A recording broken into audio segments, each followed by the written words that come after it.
एक नवीन मालिका जी सुरू केलेली आहे आणि ती अशी की प्रार्थना न केल्याचे परिणाम, द पेरिल्स ऑफ प्रेयरलेसनेस, प्रार्थना न केल्याचे परिणाम किंवा धोके. आता पुष्कळ वेळेस तुम्ही प्रार्थना केल्याने काय होतं, काय फायदा होतो याच्याविषयी ऐकलेला असेल, परंतु मागचा संदेश आणि आजचा संदेश प्रार्थना केली नाही, प्रार्थनाहीन जीवन जर जगलं तर त्याचा काय परिणाम होतो हे आपण पाहत आहोत. What happens when we live a prayerless life.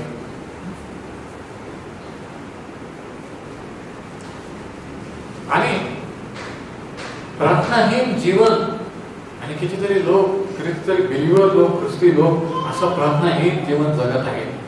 फक्त महिन्यातून एकदा कधीतरी चर्च सर्व्हिस, कोणत्या तरी मीटिंगवर जगत आहे, कोणत्या तरी टेलिव्हिजन प्रोग्रामवर किंवा काहीतरी धामधूम इकडे तिकडे धावपळ करून कुठंतरी मीटिंगला जाऊन असे याच्यावर जगत आहेत. आणि मग असा विचार करतात की मी आहे तिथंच काय, मी असं पुढं का जात नाही देवामध्ये, ख्रिस्ती जीवनामध्ये. आणि याचं उत्तर पण तुमच्या जवळ आहे, फक्त आपल्याला स्वतःला विचारत आहे. खरंच तर प्रार्थना न केल्याचे परिणाम काय होतात हे मागच्या संदेशात आपण पाहिलं. पहिली गोष्ट, प्रार्थनाहीन जीवन जगणं म्हणजे हे जाहीर करणं की मी स्वावलंबी आहे, मला कोणाची देवाची गरज नाही. Prayerlessness means first thing declaration of self sufficiency, that I don't need God, I don't need anybody else, I am self sufficient. मला नोकरी आहे, पैसा आहे, हे आहे, ते आहे, सर्व काही आहे, प्रार्थना कशाला करायची, कशाला चर्चा करायची, हा दृष्टिकोन. आणि ह्याने काय होतं हे आपण मागच्या संदेशामध्ये मनसे राजाच्या उदाहरण पाहिलं. दुसरा इतिहास 33व्या अध्यायामध्ये, 2 Chronicles 33 मध्ये आपण पाहिलं मनसे राजाची कथा. दुसरी गोष्ट, प्रार्थनाहीन जीवन जगणं म्हणजे काय हे देखील आपण मागील संदेशात पाहिलं. मी रिव्ह्यू घेत आहे, रिकॅप, की प्रभू येशू ख्रिस्ताने त्याच्या रक्ताने मिळवलेला जो हक्क आहे की आपण थेट दैवपित्यापर्यंत जाऊ शकतो, त्याची प्रार्थना करू शकतो, त्याचं नाम घेऊ शकतो, तो जो हक्क जो पहिल्या आदमाला, पहिल्या माणसाला देवाने दिला होता, जो त्याने गमावला पापामुळे, आणि जे देवाशी संबंध तुटला, तो संबंध प्रभू येशू ख्रिस्ताने त्याच्या हक्काने जोडलेला आहे. आणि तो हक्क मिळवला प्रार्थना करण्याचा. आणि ज्या वेळेस आपण प्रार्थना करत नाही त्या वेळेस आपण तो हक्क बजावत नसतो. We forfeit the privilege which is bought by the blood of Jesus Christ. एक सौभाग्याची गोष्ट आहे. समजा जर, म्हणजे याचा अर्थ लक्षात घ्या की ज्यावेळेस आपण प्रार्थना करत नाही, प्रभू येशूचं नाव घेत नाही, म्हणजे फार मोठं भाग्याची गोष्ट, जे सौभाग्य आहे, ग्रेटेस्ट प्रिव्हिलेज ऑफ अर्थ, ते आपण गमावतो. आता विचार करा, समजा जर मुख्यमंत्री किंवा पंतप्रधानांनी जर अपॉइंटमेंट तुम्हाला दिली तर ती काही साधी गोष्ट असेल का? Is it a small thing? Prime minister gives an appointment, आणि मग अशा वेळेस जर तुम्ही म्हटलं की मला टाइम नाही, मला वेळ नाही, तर लोक काय म्हणतील? तुम्हाला माहिती आहे लोक काय, एवढ्या मोठ्या माणसाचं भेटण्याचं, त्याच्याशी 2 शब्द बोलण्याचं सौभाग्य होतं की जे क्वचितच कोणाला मिळतं, आणि हे सुद्धा तुम्ही गमावून आणि दुसऱ्या घरी बसून राहिले. तसं प्रभू येशू ख्रिस्ताने थेट देवपित्याशी बोलण्याचा जो हक्क त्याच्या नावाने मिळवलेला आहे, प्रार्थना करण्याचा एवढा हक्क आपल्याला दिलेला असून आपण खुशाल तसंच कोमट उद्ध्वस्त ख्रिस्ती जीवन जगत राहायचं, त्याच गोष्टीसाठी, जगी गोष्टीसाठी प्रार्थना करत राहायचं, तेच साक्ष देत राहायचं. म्हणून ज्यावेळेस आपण प्रार्थना करत नाही, वी फॉरफिट द प्रिव्हिलेज, आपण हे फार मोठं सौभाग्य जे देवाने दिलेलं आहे ते गमावतो, आणि म्हणून आपण त्याच लेवलला राहतो. आज आपण, आणि याचा संदर्भ आहे इफिसियन्स पत्र 2:11-18, जे मागच्या संदेशात नव्हते त्यांनी लिहून घ्या. Those were not with us for the last message, the reference is Ephesians 2:11-18, की जो हक्क प्रभू येशूने त्याच्या रक्ताने मिळवलेला आहे आणि जर रक्त सांडलं आणि तो हक्क मिळाला, आणि जेव्हा आपण प्रार्थना करत नाही तेव्हा आपण देवाला जसं काय असं म्हणतो की ठीक आहे, तुझ्या पुत्राने माझ्यासाठी रक्त सांडलं असेल, तो मरण पावला असेल, पण मला त्याच्याशी काही घेणं नाही. असं ऍक्च्युली म्हणण्यासारखं आहे ते. प्रार्थना ही जीवन जगणं, प्रार्थना कधी न करणं म्हणजे काय की ठीक आहे, त्याने केलं तर बरं केलं, मला काय करायचं, असं म्हणण्यापेक्षा जगून दाखवून की मी प्रार्थना करणारच नाही, मला देवाची कोणाची गरज नाही. इतकी भयानक गोष्ट. आणि आता आपण तिसरी गोष्ट पाहू की what is prayerlessness, the third thing we are going to see today. आज दोन गोष्टी आणखी आपण पाहूया. लूक शुभवर्तमान 18 अध्याय वचन 1, लूक 18:1. लूक 18 आणि याच्या पहिल्या वचनामध्ये काय लिहिलेलं आहे पहा. प्रभू येशू ख्रिस्त या ठिकाणी त्याच्या शिष्यांशी बोलत आहे. लूक 18:1 आणि तो असं म्हणतो, त्यांनी म्हणजे त्याच्या शिष्यांनी त्याच्यावर त्याचं नाव घेणाऱ्यांनी, त्याच्या अनुयायांनी सर्वदा प्रार्थना करावी व थकू नये. पुष्कळ लोक थकतात आणि थकलेले आहेत आणि म्हणून प्रार्थना करणं सोडून दिलेलं आहे. तर प्रभू येशू ख्रिस्ताची आज्ञा आहे, इट इज अ कमांड की प्रार्थना करत राहा. पाऊल इफिसकरास पत्रामध्ये 6व्या अध्यायाच्या 18व्या वचनामध्ये काय लिहितो पहा. इफिशियन्स 6:18. इफिसकरास पत्र याचा 6वा अध्याय आणि वचन 18 मध्ये असं दिलेलं आहे, सर्व प्रकारे प्रार्थना व विनंती करा. सर्व प्रकारे प्रार्थना म्हणजे काय? म्हणजे अनेक प्रकारच्या प्रार्थना आहेत. आपल्याला एकच प्रकार माहित आहे, प्रॉब्लेम झाला की प्रार्थना करायची, अडचण आली की देवाला मागायचं. मागणं म्हणजे प्रार्थना, एवढंच आपल्या डोक्यात आहे.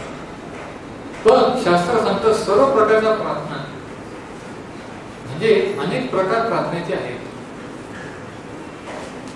तर ते सर्व प्रकारच्या प्रार्थना व विनंती करा. विनंती नंतर अगोदर प्रार्थना आहे. सर्व समय आत्म्याच्या प्रेरणेने प्रार्थना करा. म्हणजे प्रार्थनेला काही टाइम नाही, केव्हाही प्रार्थना करू शकतो. म्हणजे याचा अर्थ आपण काय प्रेयरचा टाइम ठरवू नये असं नाही आहे. असं कोणी घेऊन पळू नका की ब्रदर असे म्हटले, मी तसं म्हणत नाहीये.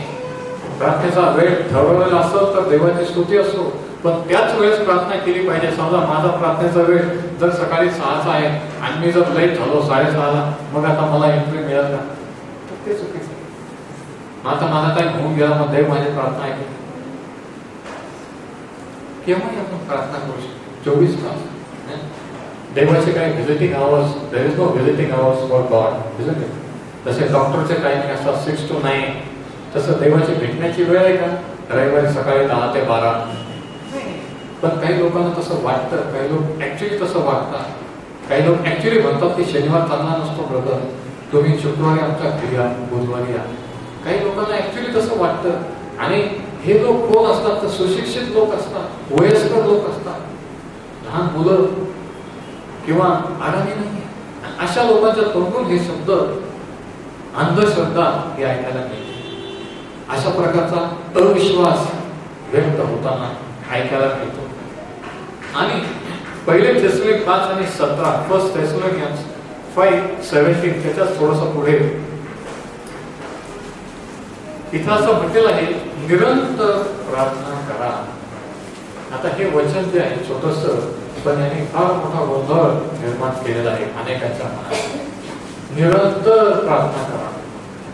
प्रे ऑलवेज, प्रे विदाउट सीजिंग. याचा अर्थ काय? याचा अर्थ आपण 24 तास काही काम धंदा करायचा नाही आणि 24 तास प्रार्थना करत राहायचे असं आहे का? निरंतर प्रार्थना करा याचा अर्थ असा की कोणत्याही क्षणी जर प्रार्थना करायची गरज पडली तर आपलं अंतःकरण, आपलं मन हे देवाशी कॉन्टॅक्ट करायला रेडी पाहिजे. Praise the Lord. की असं कोणीतरी म्हटलं थांबा थांबा, कोणीतरी म्हटलं प्रार्थना करा, थांबा थांबा, मला जरा माझ्या मनाची तयारी,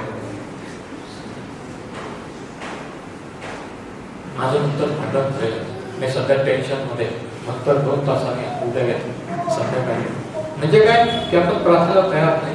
निरंतर प्रार्थना करा म्हणजे काय की सतत देवाच्या संपर्कात, कॉन्टॅक्ट मध्ये राहा. कधी पण असं ऑन केलं की आपण लगेच रेडी पाहिजे देवाशी. म्हणजे देवाशी आपला संपर्क हा टिकून ठेवा. कोणालाही, कोणत्याही व्यक्तीला देवाच्या आणि आपल्या मध्ये आड येऊन देऊ नका. प्रॉब्लेम येतात, टेन्शन येतं, कटकटी होता, परंतु लगेच त्याच्यातून सावरायचा, लगेच आपलं संबंध देवाशी क्लिअर करायचं आणि लगेच याचा अर्थ निरंतर प्रार्थना करा. 24 तास सगळं सोडून घरात बसा असं नाही. तर या सर्व वचनांवरून आपल्याला हे दिसून येतं की प्रार्थना ही किती महत्वाची आहे आणि ती देवाची आज्ञा आहे. It is not an option, it is a command. हा काही पर्याय नाही की आता ठीक आहे काही होत नाही, डॉक्टरने सांगितलं आता चला चला आता चला. इतकं स्वस्त, इतकं हलकं, इतकं तुच्छ प्रार्थनेला आणि देवाला लेखू नका, नाहीतर तो तुम्हाला तुमची लेवल दाखवून देईल. अशा लेवलला आणेल की तुम्ही कोण आहात आणि तो कोण आहे हे तुम्हाला कळेल. हे हा दृष्टिकोन ताबडतोब बदला. हे फार घातक आहे, भयानक आहे. याच्यात देवाचा गौरव नाही, याच्यात तुमचं पण गौरव नाही.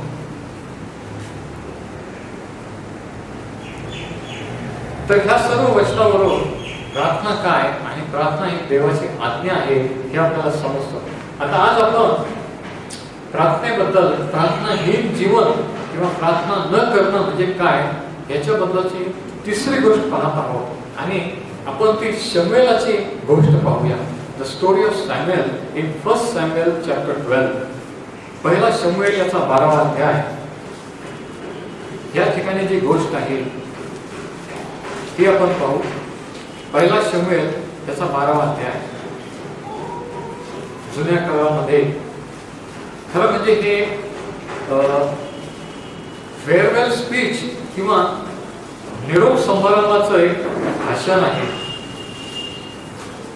आणि हा सीन किंवा ही घटना अशी आहे की इस्रायल लोकांनी हट्ट धरलेला होता की आम्हाला पण इतर राष्ट्रांप्रमाणे राजा पाहिजे. परमेश्वर त्यांच्यावर राज्य करीत होता, चालवित होता हे त्यांना माहित नव्हतं. ते दुसऱ्यांच्या संगतीत राहून दुसऱ्यांची लाईफस्टाईल कॉपी करू पाहत होते आणि त्यांना पण त्यांच्यासारखं व्हायला ते लागले होते. आणि इतकं की देवाला सोडून त्यांना ते म्हणे आम्हाला राजा पाहिजे. आणि त्यांनी शमूएल संदेष्टा त्यावेळेस इस्रायलात होता आणि शमूएलाला सांगितलं की परमेश्वराला विनंती करा. शमूएलाला वाईट वाटलं की परमेश्वराचं राज्य तुम्हाला मान्य नाही, तो राजा. तर ते बोलले नाही, आम्हाला इतर राष्ट्रांप्रमाणे राजा पाहिजे, गव्हर्नमेंट पाहिजे. शमूएल बोलला ठीक आहे. मग त्यांनी विनंती केली आणि देवाने शाऊलाला राजा नेमायला शमूएल संदेष्टाला सांगितलं. आणि शाऊल हा इस्रायलचा राजा निवडला गेला. आणि त्याचं सिलेक्शन कसं झालं हे पण शास्त्रात सांगितलेलं आहे की तो उंच, सुंदर, देखणा बॉडी बिल्डर होता, इतर उंच होता असं शास्त्रात सांगितलंय. आणि लोकांना ते आवडलं. लोकांना काय आवडतं? मनुष्य बाहेरील रूप पाहतो, आउटवर्ड अपीअरन्स. आणि लोकांनी ठरवलं की हा आम्हाला राजा होण्यास योग्य आहे आणि त्याचाच हट्ट. बघा काही वेळेस आपण अशा एखाद्या गोष्टीचे हट्ट धरतो की मला तेच पाहिजे, देवाने या प्रार्थनेचं उत्तर असंच दिलं पाहिजे, हे असंच झालं पाहिजे. तसं झालं. देवाने शमूएलाला सांगितलं, त्याला राजा म्हणून त्याच्या डोक्यावर तो मुकुट घालायला लावला. परंतु कालांतराने शाऊल राजा कसा निघेल, शेवट त्याचा कसा होईल, त्याच्यामुळे इस्रायल लोकांना कसा त्रास होईल हे शमूएलाला माहित होतं, लोकांना माहित नव्हतं. परंतु त्याने दुःखाने त्यांना त्या राजाला नेमलं. पण आता शमूएल संदेष्टा हा म्हातारा झालेला आहे, वयोवृद्ध झालेला आहे, तो मरणाला टेकलेला आहे. आणि शाऊल गादीवर राज्य करीत आहे. आणि हा शेवटचा मरणापूर्वी एक शेवटचा उपदेश, एक शेवटचा निरोप शमूएल संदेशकार इस्रायल लोकांना देत आहे. आणि तो काय म्हणतो पहा, वचन 14 वर्स 14, फर्स्ट शमूएल 12:14, पहिला शमूएल 12 आणि 14. तो असं म्हणतो, तुम्ही परमेश्वराचे भय धरून त्याची भक्ती करीत राहा, त्याची वाणी ऐकत राहा, त्याच्या धर्मशास्त्रा विरुद्ध बंडावा करणार नाही आणि तुमच्यावर राज्य करणारा हा राजा व तुम्ही आपला देव परमेश्वर याचे अनुसरण कराल तर बरे. हे तो सांगतो. आणि पुढे काय म्हणतो बघा, वचन 15, परंतु तुम्ही परमेश्वराची वाणी ऐकणार नाही. आता असं केलं तर काय होईल तो सांगतो 14व्या वचनात, आणि तसं नाही केलं तर काय होईल हे पण सांगतो.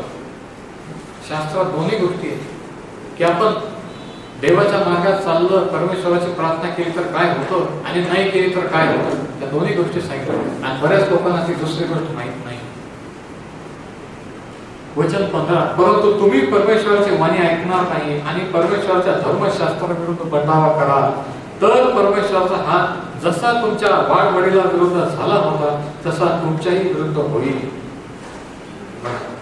म्हणजे तो म्हणतो की तुमच्याकडे एक ऑप्शन आहे, एक पर्याय. परमेश्वराच्या मार्गाने चालायचं, त्याचं ऐकायचं, की राजाचं ऐकायचं आणि स्वतःच्या मनाने चालायचं. आणि तो म्हणतो की त्याचं धर्मशास्त्र म्हणजे कोणत्या मार्गाने जायचं, काय करायचं हे कुठं लिहिलं, त्याच्या धर्मशास्त्रात, म्हणजे ह्या बायबल मध्ये, या देवाच्या वचनात. म्हणजे तुमच्या आणि माझ्या पुढे आज एक पर्याय, ह्या वचनाप्रमाणे चालायचं की स्वतःच्या इच्छेप्रमाणे जीवन जगायचं, की कोण काय म्हणतं ते कोणाच्या मागे पळायचं. आणि ज्याची त्याची इच्छा, ज्याचं त्याचं निवड. जे स्वतःच्या इच्छेप्रमाणे चालतात त्यांचं जीवन कसं होतं हे आपल्याला दिसून, जे देवाच्या इच्छेप्रमाणे चालतात त्यांचं जीवन कसं होतं हे पण आपल्याला पाहायला मिळतं, जगाला पाहायला मिळतं. आणि म्हणून काय चांगलं काय वाईट हे धर्मशास्त्रात म्हणजे त्याच्या वचनात लिहिलेलं आहे. पण आज आपण अशा समाजात जगत आहोत, अशा वातावरणात जगत आहोत की लोक म्हणतात की सत्य राहिलंच नाही हो जगात. बरं वाईट, there is no such thing as right and wrong, there is no truth in this world, people say that. आणि म्हणून खरं काय आणि खोटं काय याच्यातला फरक अगदी पुसट झाले. The line between truth and true and false is become dim and dim day by day. काय चांगलं काय वाईट या बऱ्या वाईटाचं ज्ञानच राहिलेलं नाही. देवाच्या लोकांना पण राहिलेलं, जगाला तर नाहीच, पण मंडळीला, चर्चला सुद्धा राहिलेला नाही. परंतु ह्या वचनात आपण पाहतो की बरं आणि वाईट, काय करायचं, काय योग्य आणि काय अयोग्य हे देवाच्या धर्मशास्त्रात किंवा ह्या वचनात सांगितलेलं आहे. पुढे वचन 16 वर्स 16, आता स्थिर उभे राहा आणि परमेश्वर तुमच्या समक्ष मोठी कृती करणार आहे ती पहा. आणि मग वचन 20 आणि 21 वर्स 20 and 21, शमूएल लोकांना म्हणा, आणि आता ऐका, भिवू नका, हे दुष्कर्म तुम्ही केले आहे खरे की स्वतःच्या इच्छेप्रमाणे आम्हाला राजा पाहिजेच, मग काही हो. हे दुष्कर्म तुम्ही केले आहे खरे, पण आता परमेश्वराला अनुसरण्याचे सोडून दुसरीकडे वळू नका. एक तर चूक केलेली आहे, पण आता दुसरी चूक करू नका. एक वॉर्निंग. तर मनोभावे परमेश्वराची सेवा करा. ज्या निरर्थक वस्तूंपासून तुम्हाला काही लाभ व्हायचा नाही व तुमचा उद्धार व्हायचा नाही त्यांच्या मागे लागू नका, कारण त्या केवळ निरर्थक होत. ही देवाची कळकळ इस्रायल लोकांसाठी, ही परमेश्वराची कळकळ, ही प्रभू येशू ख्रिस्ताची कळकळ आज तुमच्या आणि माझ्यासाठी, त्याच्या मंडळीसाठी आहे की निरर्थक गोष्टींच्या मागे लागू नका. ज्या वस्तूपासून, ज्या गोष्टींपासून काही लाभ नाही, do not go after vain and empty things. That is God's will for us. की देवाच्या लोकांनी व्यर्थ चुकीच्या गोष्टीच्या मागे लागू नये, त्याच्यात वेळ घालवू नये.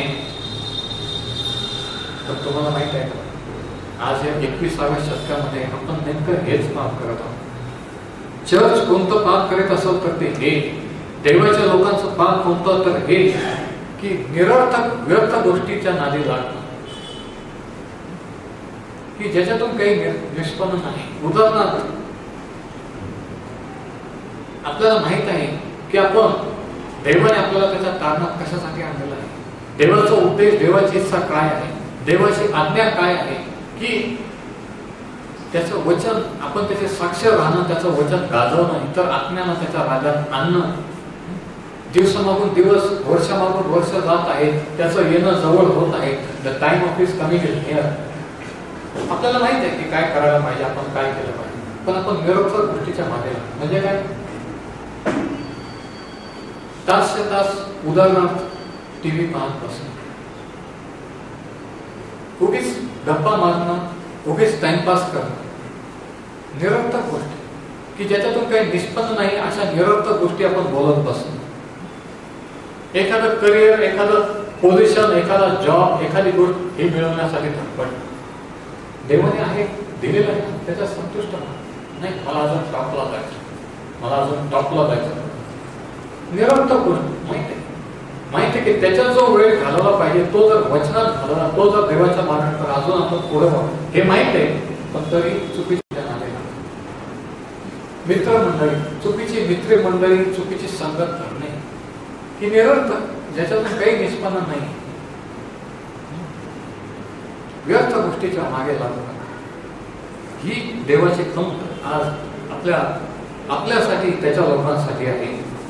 आणि मग पुढे तो काय म्हणतो बघा, परमेश्वर आपल्या थोर नामस्थ आपल्या लोकांचा त्याग करणार नाही, कारण परमेश्वराने कृपावंत होऊन तुम्हाला आपले प्रदान केलेले आहे. त्याच्या नावामुळे तुम्हाला टाकणार नाही. तुम्ही चांगले आहात म्हणून नाही, तुम्ही काय करता, काय केलं म्हणून नाही, की तो तुमचा निर्माण करता त्याने निवडलेला आहे म्हणून, पण याचा गैरफायदा घेऊ नका असा त्याचा अर्थ आहे. की मी किती पाप केलं, किती बेफाम जीवन जगलो, काही झालं तरी मला कोणी काही सांगायचं नाही. माझं जीवन माझं आहे, माझे पैसे माझे, मी पाहिजे तसे उरवी, मी पाहिजे तसं जीवन जगत. याला काय म्हणतात, देवाविरुद्ध बंडखोरी. आणि देव बंडखोर लोकांना आशीर्वाद देत नाही. देव अशा लोकांची प्रार्थना ऐकत नसतो. वचन 23 आणि आता हे महत्वाचं आहे, वर्स 23, तुमच्यासाठी प्रार्थना करावयाची सोडून देणे. आता बघा, हे लोक बंडखोरीने वागलेले आहेत. उघडपणे, ओपनली देवाच्या संदेशाला सांगितलेलं आहे की ठीक आहे, पण आम्हाला राजा पाहिजेच. अगदी उघड बंडखोरी केलेली आहे. आणि त्यांनी तशीच प्रार्थना केली. देवाने सांगितलं ठीक आहे, त्या लोकांना पाहिजे, त्यांच्या मनासारखा मी राजा देईन आणि मग त्यांच्याकडून त्यांना धडा शिकवेल. आणि पुढे इतिहास जर वाचला तर तसं झालं की ज्या राजाकडून मोठ्या अपेक्षा होत्या त्याने कसं त्यांना छळलं, कसा त्रास सहन करावा. आणि अशा वागणुकीनंतर अशा लोकांसाठी कोणी प्रार्थना करेल का? तुम्ही जर समजा शमूएलच्या ठिकाणी मी जर असतो तर अशा लोकांसाठी आपण प्रार्थना केली असती? विचार करा. बंडखोर लोकांसाठी, ज्यांनी नको ते मागितले की नाही आमचा त्याचा परिणाम काही होऊ, पण आम्हाला तो राजा पाहिजे, तरी शमूएल संदेष्टा म्हणतो वचन 23 मध्ये की तुमच्यासाठी प्रार्थना करायची सोडून देणं हा परमेश्वराचा अपराध. कोणाचा अपराध? कोणाचा अपराध? कोणाचा अपराध? परमेश्वराचा अपराध. प्रार्थना करणं सोडून देणं हा परमेश्वराचा अपराध माझ्या हातून न घडवून. तुम्ही देवाशी बेईमान झालेले आहात, माझ्याशी बेईमानी केलेली आहे. ज्या देवाने तुम्हाला गुलामगिरीतून आणलं, ज्या देवाने राखलं, त्याच्या विरुद्ध तुम्ही एवढी ओपन उघड बंडखोरी केली आहे.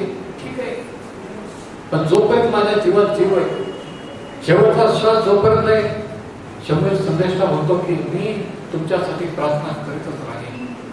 प्रार्थना न करणं हा अपराध माझ्याकडून होऊ देणार नाही. म्हणजे काय? म्हणजे हे नीट ऐका, प्रार्थना बंडखोरांसाठी, दुसऱ्या लोकांसाठी प्रार्थना न करणं म्हणजे हे पाप दुसऱ्याच्या विरुद्ध नाही तर परमेश्वराविरुद्ध आहे. किती जणांना समजतंय की काय?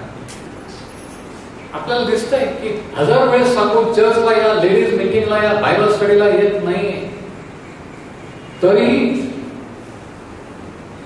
अशांसाठी मध्यस्थी करत न राहणं म्हणजे कोणाविरुद्ध पाप? तुमच्या विरुद्ध नाही. आणि म्हणून तुम्हाला चर्चला सांगतो की हे तुमच्या विरुद्ध पाप नाही, देवाविरुद्ध पाप, आणि ते माझ्या हातून मी तरी घडू देणार नाही. मी तरी रोज प्रार्थना करतो आणि करीत राहील की परमेश्वराने प्रत्येकाला शुद्धीवर आणावं, आणि त्याला माहित असतं कसं शुद्धीवर आणायचं, कोणापेक्षा, आपल्यापेक्षा. म्हणून शम्यूएल म्हणतो, ठीक आहे, तुम्ही अशा रीतीने वागले, देवाला दुःख दिलं, मला दुःख दिलेलं, मी आयुष्यभर तुमची सेवा केली, तुमची प्रार्थना करून एवढी बंडखोरी आहे, ठीक आहे, मरेपर्यंत मी तुमच्यासाठी प्रार्थना करत राहील, तसं न करण्याचा अपराध माझ्याकडून न करो. म्हणजे प्रार्थना न करणं हे काय आहे? देवाविरुद्ध अपराध आहे. तिसरी गोष्ट, what is prayerlessness? It is a sin against God, not against man. प्रार्थनाहीन जीवन जगणं म्हणजे काय? देवाविरुद्ध पाप आहे. चर्च विरुद्ध, ब्रदर विरुद्ध, कोणत्या पास्टर विरुद्ध नाही, लक्षात घ्या. आणि मग पुढे तो काय म्हणतो बघा, वचन 23 मध्ये, what does it say further in वर्स 23? मी तुम्हाला चांगला व सरळ मार्ग दाखवतो. शम्यूएल त्यांना म्हणतो की मी तुम्हाला चांगला आणि सरळ मार्ग. आता चांगला मार्ग कोणता, सरळ मार्ग कोणता? आणि हा शम्यूएलला कसं काय माहिती? कारण शम्यूएल देवाचा संदेश आहे, त्या देवाला तो ओळखतो. त्याच्याजवळ देवाचं धर्मशास्त्र आहे, नियमशास्त्र आहे. आणि चांगला आणि सरळ मार्ग कुठं लिहिलेला आहे, कुठं समजतो माहिती का? या धर्मशास्त्रात, या नियमशास्त्रात. स्वतःच्या कल्पनेने, स्वतःच्या आयडियाने नाही, तर ह्या तो म्हणतो हा चांगलं आणि हा योग्य मार्ग मी तुम्हाला दाखवतो. आणि मग पुढे तो काय म्हणतो, वचन 24 वर्स 24, मात्र तुम्ही परमेश्वराचा भय धरा व सत्याने व जिवे भावे त्याची सेवा करा. त्याने तुमच्यासाठी केवढी महत्कृत्य किंवा महान कृत्य केली आहे त्याचा विचार करा. त्याने तुमच्यासाठी काहीतरी केलेलं आहे. मग काय केलेलं आहे हे फक्त ध्यानात ठेवा. एवढे भेदभाव होऊ नका की देवाने आमच्यासाठी काय केलं. असे अपशब्द बोलू, स्वतःवर त्याचा शाप, त्याचा कोप ओढून घेऊ नका. हाताने प्रॉब्लेम क्रिएट करू नका. हाताने देवाचा न्याय स्वतःवर ओढून घेऊ नका. फक्त आठवण ठेवा त्या देवाने तुमच्यासाठी आतापर्यंत काहीतरी केलंय का, केलं तर काय केलेलं आहे हे विसरू नका. तर या ठिकाणी आपण पाहतो की प्रार्थना ही जीवन जगणं, प्रार्थना न करणं म्हणजे देवाविरुद्ध पाप. आता चौथी गोष्ट, one more thing, the fourth thing, what is prayerlessness? ज्यावेळेस आपण प्रार्थना करत नाही त्यावेळेस आपलं जीवन कसं असतं माहिती का? देवापासून दूर असतं. आपल्या बजेटमध्ये, आपल्या हिशोबात देव नसतोच. काम, धंदा, नोकरी, बिझनेस, पैसा, कॅरियर, हे आपल्या डोक्यात असतं. हे विचार 24 तास चालू असतात. आणि मग आपण स्वतःच्या प्लॅनिंगने, स्वतःच्या ह्याने जगायला पाहतो, स्वतःच्या ह्याने काहीतरी करायला पाहतो. आणि असं करता करता काय होतं का आपण देवापासून दूर होत जातो. चर्च पासून, त्याच्या वचनापासून दूर होत जातो. हे आपल्याला देव खूप लांबचा देव, शास्त्र म्हणजे खूप खोल वगैरे आम्हाला समजत नाही. तुम्हाला कसं कळतं का? कारण तुम्ही इतके दूर गेलेले आहात की ते लांबच राहिले. ते लांब नाही, ते जवळ आहे. देव लांब नाही, देव जवळ आहे, पण तुम्ही लांब गेले नाही. म्हणून देव लांब वाटतो, चर्च लांब वाटतं. एवढं लांब कोण जाईल दर रविवारी? म्हणून शास्त्र वाटतं की एवढं मोठं शास्त्र कोण वाचेल, कसं काय समज, काय पाठवलं, ते सगळं थोडं करू शकतात. हे असे मूर्खासारखे शब्द आपण बोलतो आणि टाळून देतो.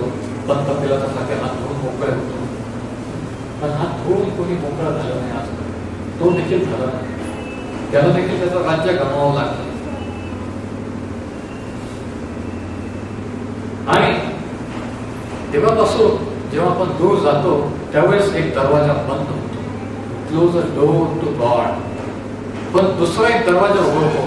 तो दुसरा दरवाजा कोणता माहिती आहे? सैतानासाठी आपण दरवाजा उघडतो.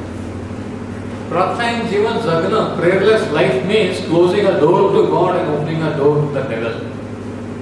देवासाठी एक दार बंद करणे आणि सैतानाची दार उघडणे.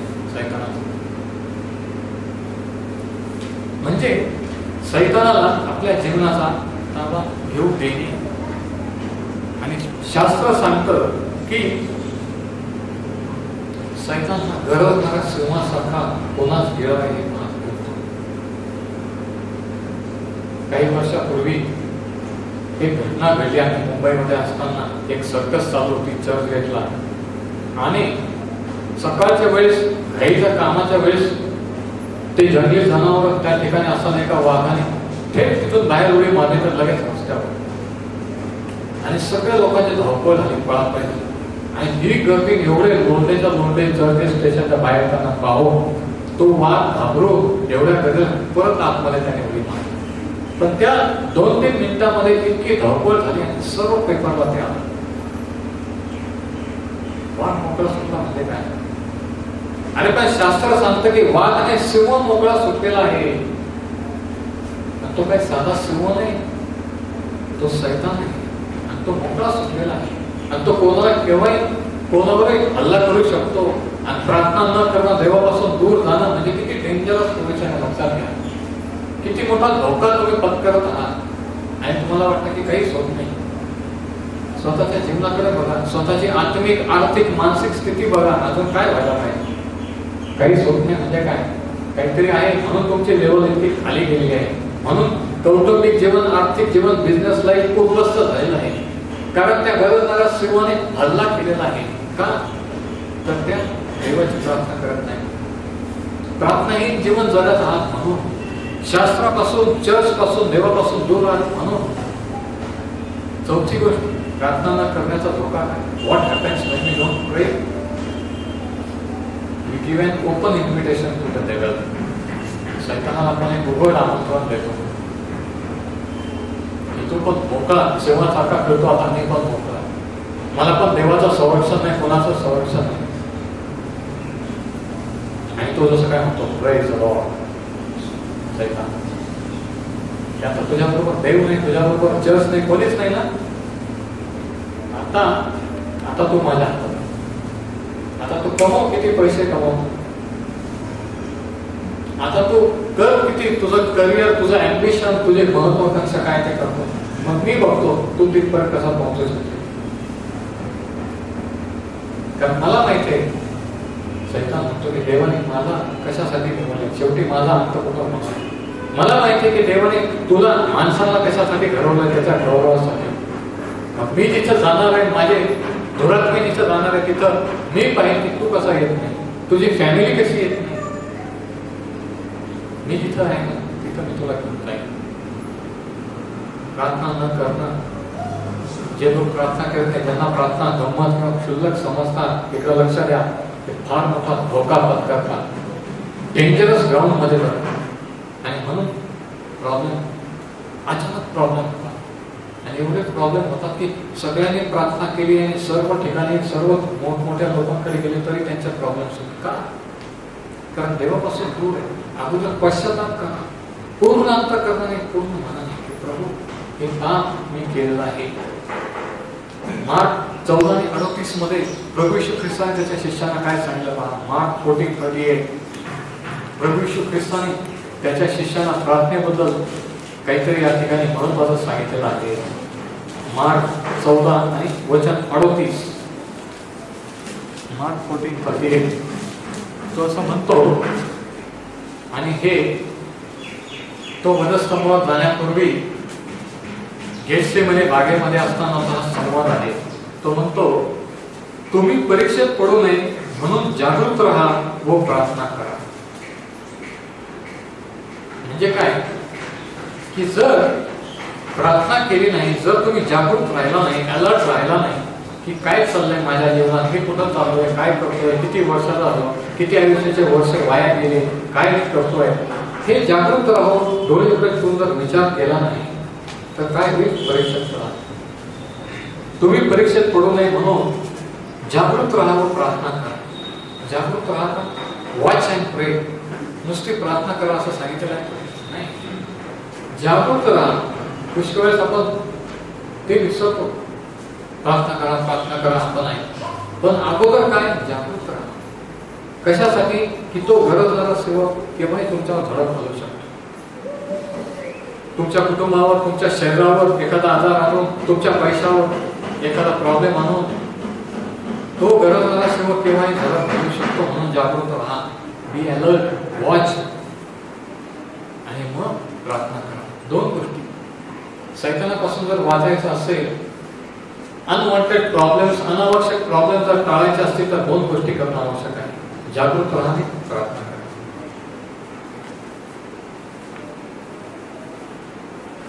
का आणि असं का केलं पाहिजे पुढे तो सांगतो. Why we should watch and pray. त्याच वचनात पुढे सांगितले, आत्मा उत्सुक आहे खरा तरी देह अशक्त आहे. हा प्रॉब्लेम प्रभू येशू ख्रिस्त म्हणतो तुमचा आहे. हा प्रॉब्लेम तो आज म्हणतो की तुमचा आहे. हा प्रॉब्लेम माझा आहे. आत्मा उत्सुक आहे. इतका आवश्यक आहे की वेळ आली तर म्हणतो आम्ही काही पण देवासाठी करायला तयार आहे. आत्मा उत्सुक आहे खरा, पण देह अशक्त आहे. देह जो आहे, शरीर जो आहे ते केव्हाही धोका देऊ शकत. मन जे आहे ते चंचल असतं. ते कोणाच्याही आहारी, कोणाचंही खरं वाटू शकतं, चुकीची गोष्ट खरी वाटू शकते. देह अशक्त आहे, पापात पडू शकतो. म्हणजे आपला प्रॉब्लेम आपणच आहे आणि आपण म्हणतो हा माझा प्रॉब्लेम, तो माझा प्रॉब्लेम. नाही, प्रभू येशू ख्रिस्त तुमचा प्रॉब्लेम तुम्हीच आहे, तुमचा देह. आत्मा उत्सुक आहे पण देह अशक्त आहे. म्हणून याच्यावर विजय मिळवण्यासाठी जागृत राहणं आणि प्रार्थना करणं गरजेचं आहे. म्हणजे प्रार्थना न करणं म्हणजे काय? सैतानाला उभं आमंत्रण द्यायचं. आता मी प्रॉब्लेम होईल. म्हणून आज आपण दोन गोष्टी पाहिल्या. Two things we have seen about prayerlessness. प्रार्थना न करणं म्हणजे काय? देवाविरुद्ध पाप करणं. आणि प्रार्थना न करणं म्हणजे काय? तर सैतानाला उघड आमंत्रण देणं. माझा विचार करा की जर तुमचं जीवन प्रार्थनाहीन असेल, जर तुम्ही आठवड्यातून एकदा, महिन्यातून एकदा, दिवसातून एकदा प्रार्थना करा, कधीतरी इमर्जन्सीला प्रार्थना करत असाल तर किती मोठा धोका, कशा प्रकारचं लाईफ. म्हणून आज जी स्थिती आहे त्याला कोण जबाबदार आहे? त्याला सैतान जबाबदार आहे का? नाही. देव जबाबदार आहे का? नाही. त्याला तुम्ही आणि मी जबाबदार आहे. तर प्रेयरलेसनेस किंवा प्रार्थना न करणं म्हणजे काय? चार गोष्टी परत एकदा मी रिव्ह्यू सांगतो.